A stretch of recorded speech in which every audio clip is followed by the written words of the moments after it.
There is a moment suspended in time, a second that seems to fracture between vertigo and determination, when Miles Morales stands alone at the edge of a building that breathes as if it were a living creature.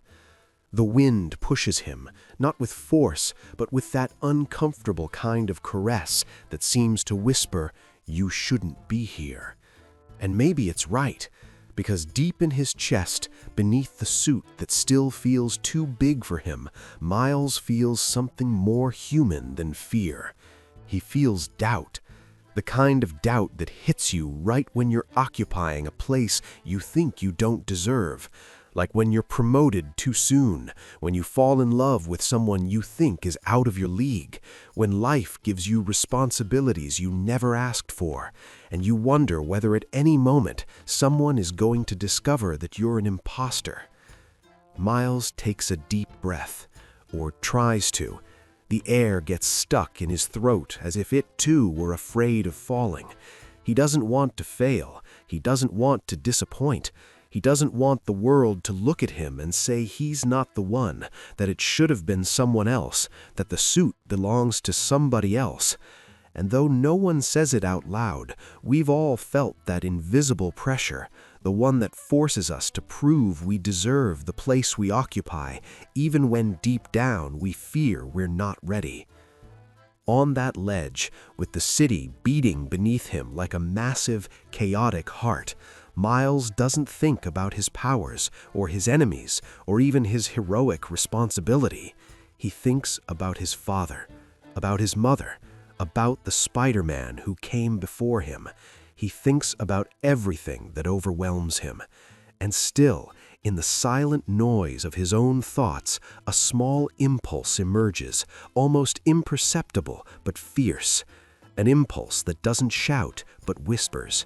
An impulse that doesn't demand but accompanies.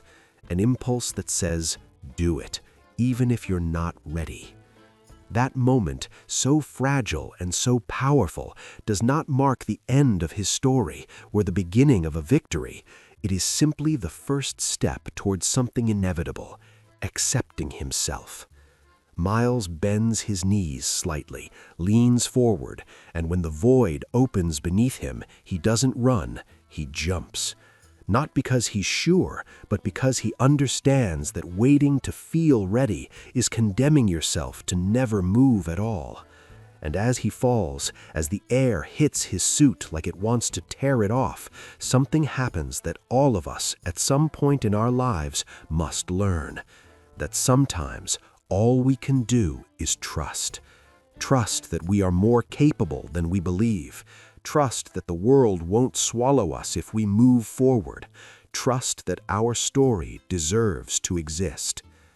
And now that we see him descending, now that we see him becoming the most sincere version of himself, let's go back. Because no leap appears out of nowhere. No brave soul is born without trembling. And Miles, before becoming that teenager who breaks destiny with a decision, was a regular kid trapped between two worlds. He comes from Brooklyn, a place where the walls tell stories even when no one listens. His childhood wasn't marked by giant tragedies or somber silences. It was marked by normality, loving parents, school expectations, paths already paved. Everything seemed to indicate that life had a clear plan for him, a plan that felt comfortable, safe, even predictable. But sometimes, the worst thing that can happen to a restless heart is a life everyone considers correct. Miles wanted to stand out, but he also wanted to hide. He wanted to be different, but he also wanted to fit in. He wanted to be seen, but the idea of being seen terrified him. A contradiction more human than heroic, one we all carry. That feeling of being too much for some and not enough for others. When he arrives at the specialized academy, everything familiar becomes strange. He leaves behind his neighborhood, his school, his rhythm, and enters a world where every step seems measured, observed, evaluated. And here arises another reflection his story forces us to face. The discomfort of growing doesn't come from external change, but from internal change. Because growing means betraying a bit of the person you once were, the version of yourself that no longer fits in the hallways it once knew by heart. And then the spider appears, an accident, a mistake, a crack in normality. That small, anomalous, radioactive creature is the spark that completely transforms his life. But even here, there's something poetic. His destiny doesn't choose him cleanly, doesn't bless him with ceremony or a clear purpose. It chooses him by chance, like so many things that transform us without asking whether we're ready. After the bite, Miles feels something inside him spinning out of control. It could be interpreted as powers, sure, but also as a metaphor for adolescence itself, that chaos that rises when your body changes faster than you can understand it, when your emotions multiply without order, when you discover that sometimes the only constant is confusion. And then Peter Parker appears, not the one he knew, not the one he admired from afar, but a man who is tired, bruised, imperfect, an accidental mentor. And here comes another human truth. Sometimes those who guide us aren't unreachable models, but broken people trying not to break further. People who accompany us even when they don't know how to help. Peter sees in Miles something he himself lost long ago, the spark of someone who hasn't given up yet. But even with guidance, Miles feels like everything he tries goes wrong. He stumbles, he fails, he disappoints, he hides. He looks in the mirror and doesn't see a hero. He sees a regular kid trapped in a suit that's too big. We've all felt like life demanded more than we could give. We've all felt like we didn't meet the standard, didn't fit the mold, weren't built to bear the weight of others' expectations. The suit, in his case, wasn't just clothing.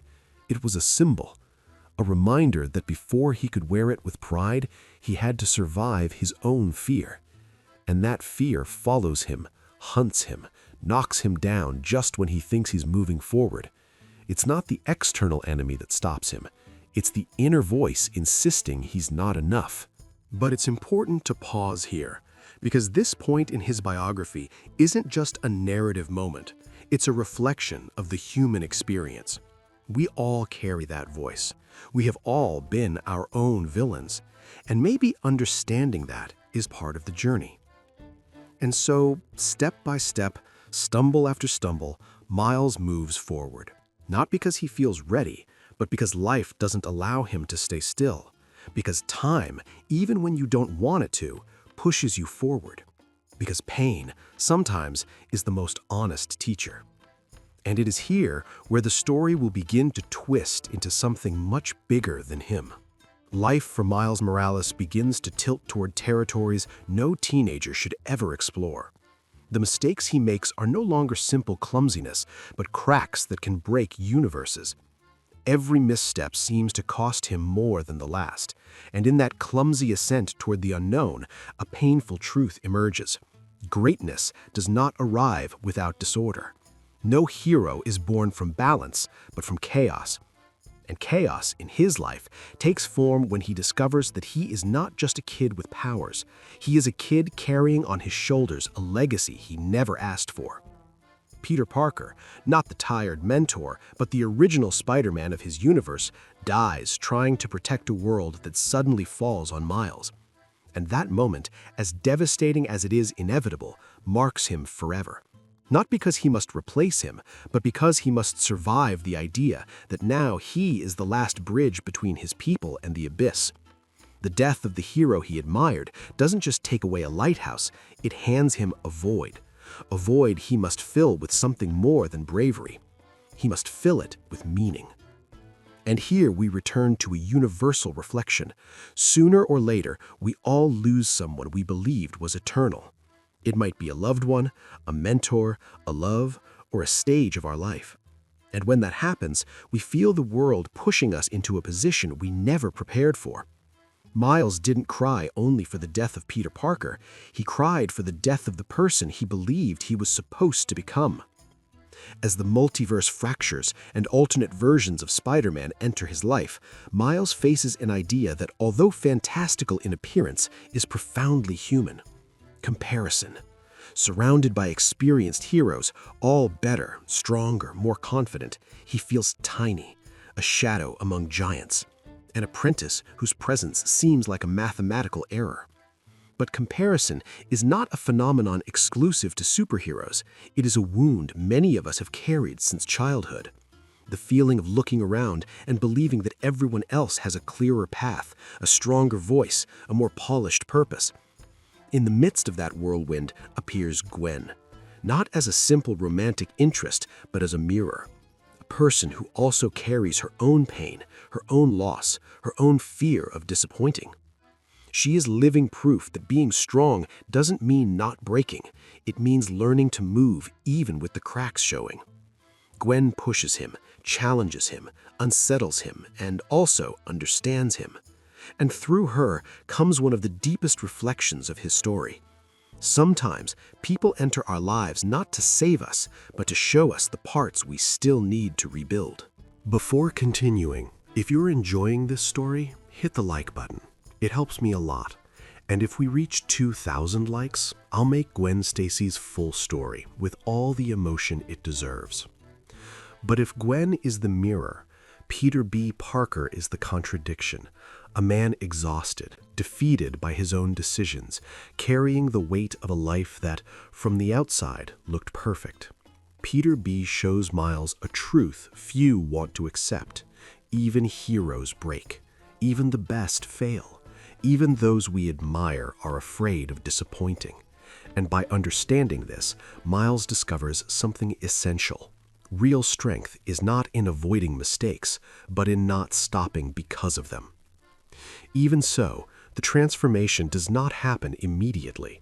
Miles's conflict grows like a shadow that stretches further every day.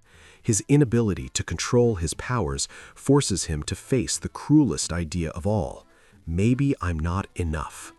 This phrase, so silent and so deadly, is something anyone can recognize, because we all, at some point, have feared we wouldn't measure up, wouldn't be what others needed, wouldn't reach what we dreamed of. And then comes that moment, the one that divides those who give up from those who move forward, when emotional exhaustion crushes him. Miles is captured, immobilized, humiliated by circumstances. His friends leave him behind to protect him, not because they don't love him, but because they fear he isn't ready. And that is a wound that hurts more than any physical blow. Being pushed away for your own good is a mark that silently asks you if you're truly worth enough. Miles, alone and paralyzed, feels like many of us have felt at some point. Unable to go on, unable to be what the world needs, unable even to believe in himself. And it is then when one of the most intimate moments of his story occurs. His father, on the other side of a door, speaks to him without knowing the truth. He confesses his frustration, his love, his inability to reach him. He doesn't demand success. He doesn't demand perfection. He asks only that he keep going, that he not give up, that he not lose himself. That message, so simple and so human, is the seed that awakens Miles's sleeping heart. Because sometimes the only thing we need to get back up again is not a motivational speech. It's hearing someone say, "I'm with you," even when I don't understand what you're going through. And with that seed burning inside, Miles decides to move. Not because he's ready, not because he has mastered his powers, not because he has overcome his fear. He moves because he understands that moving forward is the only way to find out who he can become. And that movement, that silent choice, is what leads him to the edge of the building we talked about at the beginning. That edge where the vertigo doesn't disappear, but stops controlling him. The jump is not a coronation, but an affirmation. I'm not perfect, but I am enough to try. That instant, which marked the birth of his truest self, also marked the beginning of a much darker and more complex path.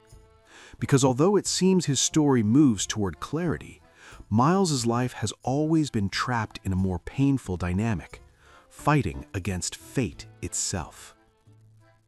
When in Across the Spider-Verse, he discovers that his existence is an anomaly, an error in the narrative system, everything he had gained seems to collapse again.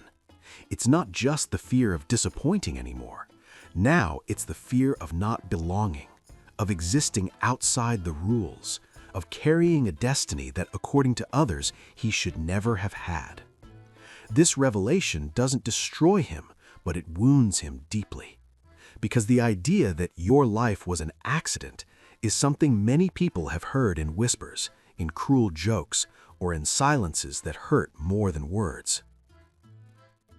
And when Miguel O'Hara explains to him that his father's death is a canon event, that it must be accepted, that he must let it happen to maintain multiversal stability, Miles faces the most human dilemma of all: obey authority or obey his heart, accept what others call destiny, or fight for what he feels is right. In that moment, Miles becomes more than a hero. He becomes a spiritual rebel, someone who decides that his life has value even if it doesn't follow the script. His response, as simple as it is defiant, summarizes his entire evolution. I'm going to do my own thing. It's not arrogance. It's not denial. It's the declaration of someone who has understood that destiny can be a cage, but it can also be a door if you decide to push it. And that phrase, so brief, takes us back to the most powerful reflection of all. At some point in our lives, we all have to decide whether we follow the path traced by others or build one ourselves. Miles, with all his fear, all his fragility, all his uncertainty, decides to build it. Because in the end, what makes him a hero is not his power, nor his suit, nor his story. What makes him a hero is something we all have, even when we forget it: the ability to choose who we want to be. Miles reminds us that the true hero is not the one who never falls, but the one who, after falling, continues building meaning from the ruins. That we don't need to be the perfect version of an ideal to deserve our place. That each of us, even with doubts, with flaws, with wounds, has the right to write our own destiny. So if something in this story touched a nerve in you, if at any moment you felt like you were walking beside him or saw your own doubts reflected in his, then stay. Here we continue telling stories that speak about us, even when they're disguised as impossible universes and improbable heroes.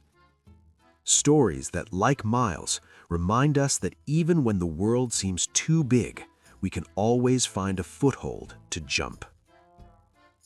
And if you want to join me in more journeys like this, if you want to keep exploring the lives that teach us to understand our own, I invite you to subscribe. Not out of obligation, but because maybe in one of these stories, you'll find the spark that helps you write yours.